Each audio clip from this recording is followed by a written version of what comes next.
Hello, everyone. This is Sergio Saya, and this is Real Estate Reality. I'm your host.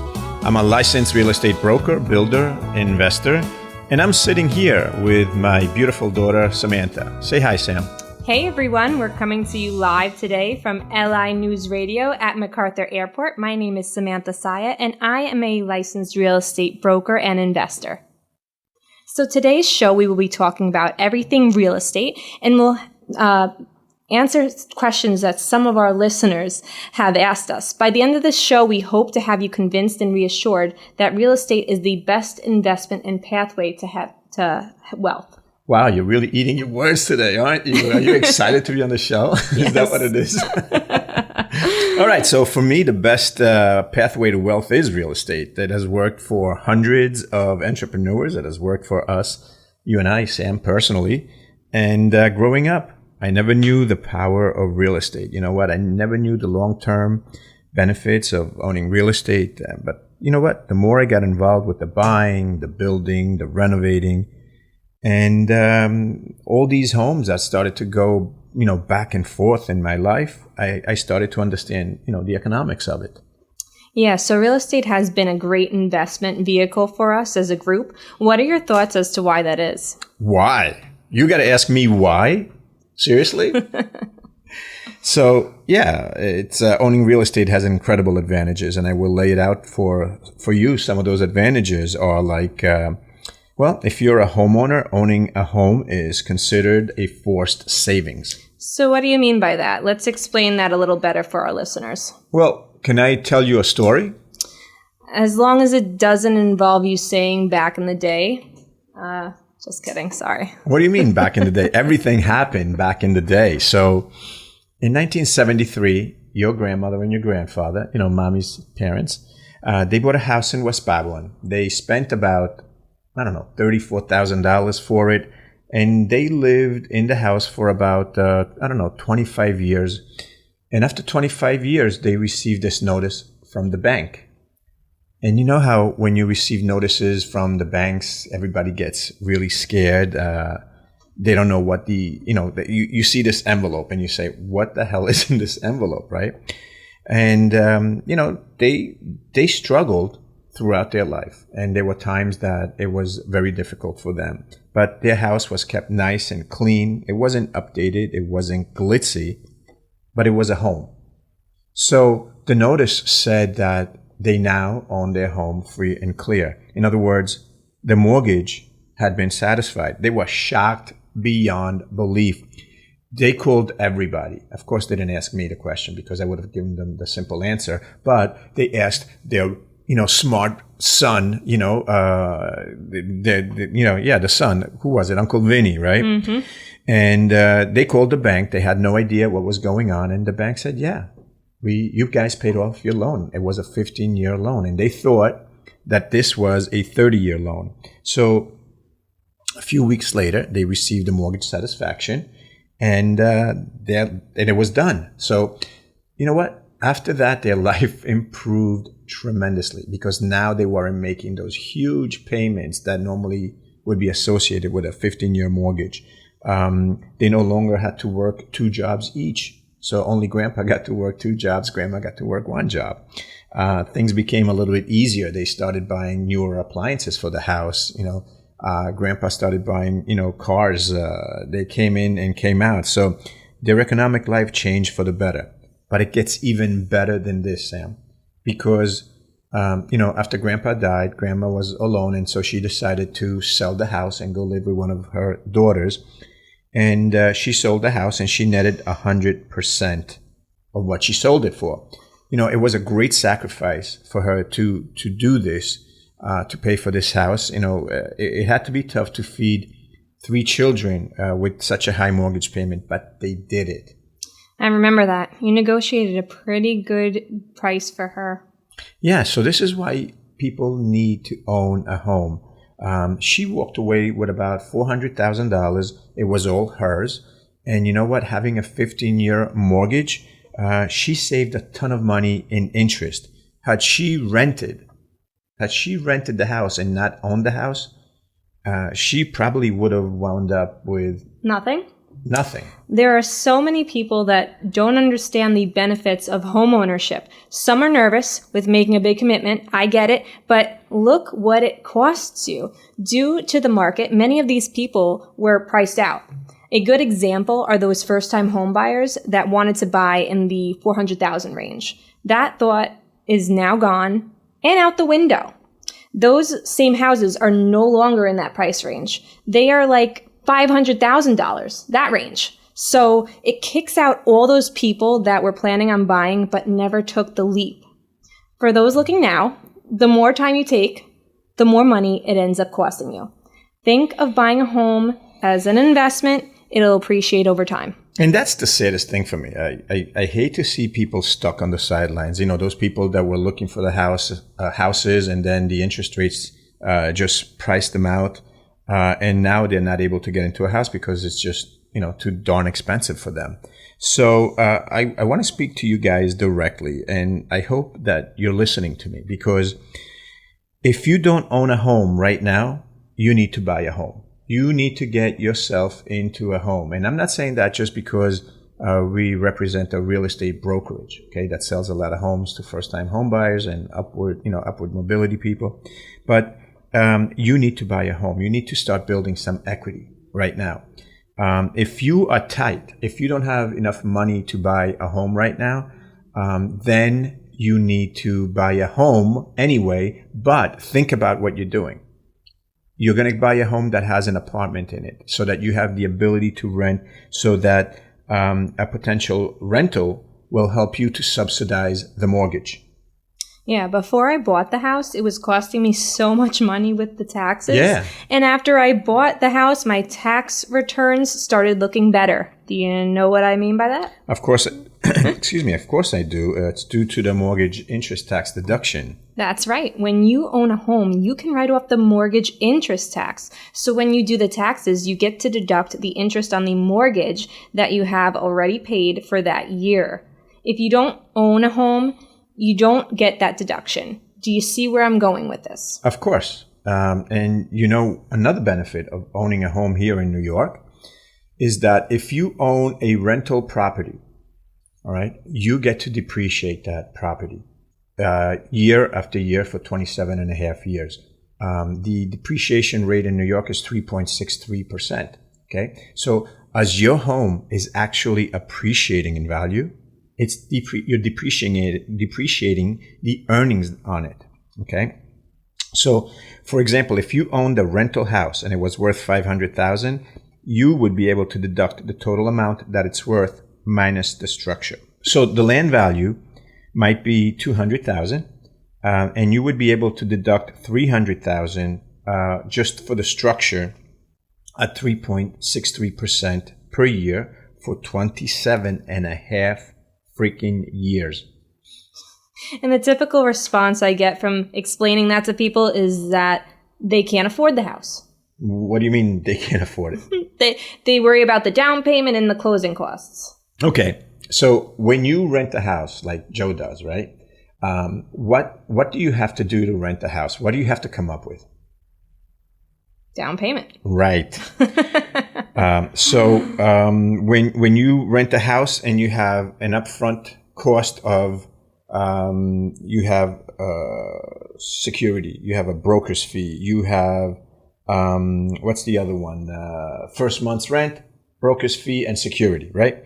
So that's what you have to pay. You have to pay upfront costs. So let's figure it out. You're renting a 3-bedroom house. A 3-bedroom house in New York, on Long Island anyway, goes from $3,500 to $4,000 to $4,000, right? So I'm trying to do the math in my head. So you multiply the $3,500 times 3 and you get $10,500. For that $10,500, you get to pay somebody else's mortgage. Okay? See, that's your benefit, Samantha. You get to pay somebody else's mortgage. Right. If you bought a house, your down payment right now could be as low as 3.5% of the purchase price. So for a $500,000 house, your down payment should be about $15,000, about $15,000, more or less. So for a difference of about $4,500, more or less, you could become a homeowner. And then they'll ask about the closing costs. Yeah. Okay. So closing costs are associated with a purchase of a house. Okay, and the closing costs that you're responsible for are usually 5% of the mortgage amount. So they consist of tax escrows, recording fees, title fees, attorney's fees, bank attorney's fees, lender fees, fees. But these fees can be rolled into the mortgage as a seller's concession, and they can be borrowed, in other words. There's also the 0% down programs, right? Like you don't have to put money down on at all. Right. Well, yeah, there are programs available to certain qualified buyers. When we have Justin on from Contour Mortgage, he will be able to explain who's qualified for that type of mortgage and who's not qualified. When we come back, we'll explain to you more. So we'll see you soon. Stay tuned. Welcome back. And if you're just tuning in, this is Real Estate Reality with Sergio and Samantha. Today, we are talking about the benefits of owning real estate, Sam. That's right. Renting is great if it's the best option for you on a temporary basis. But that's the key word. It's temporary, because you're not building anything up. There's no equity, no future savings, and no way to build a pathway to financial freedom. So I feel very passionate about this. I think that with a little bit discipline and a little bit of sacrifice and drive, I want to give you the hope and tell you that if anybody can do this, if people that don't speak English and don't write English can do this, I'm telling you right now, you can do it yourself. So we received a question. Yeah. I already know the answer to this, but I'd like to see how you would answer it. Well, how would you answer it? This is for you. All right. Not for me. Okay, what's the question? So this person's name is Brian. Hi, Brian, and thank you for listening to Real Estate Reality. He says, my name is Brian, and I'm 26 years old with no savings and into too much credit card debt. I feel so overwhelmed by the fact that I can barely pay my rent. I have to admit that the apartment I'm renting is not equipped for cooking. So I do go out to eat quite often and find myself close to broke by the end of each week. How can I become an investor? Hey, Brian, I wish that you had called and was a live call, because I really would have loved to talk to you and ask you a couple of questions. But, one of the first things that I'm going to tell you is that you should stop eating out, brother. You're literally eating all of your money going out to eat. First of all, it's not healthy. And second of all, it's too expensive. So cut that out, okay? So let me see if I can help solve your problem, Brian. So the first thing that you should do is you should get out of your rental. The rental is too much money, apparently, because if you're running out of money by the end of the week, you're doing a combination of things that are wrong. One, you're eating too much food. You're eating out. And secondly, you have a rental that you probably could do without. So get out of your rental, go back living at home. You can't afford to live anywhere else for now. Take 75% of the money that you've been paying for your rental and put it away into either a money market or an interest-bearing account of any kind. Right now, there's money markets out there for 5.25%. That's great. So if you can dump your money in there, I would do it. Stop eating out. That's the number one thing that I'm going to tell you. Stop eating out. It's not healthy. It's not good for you.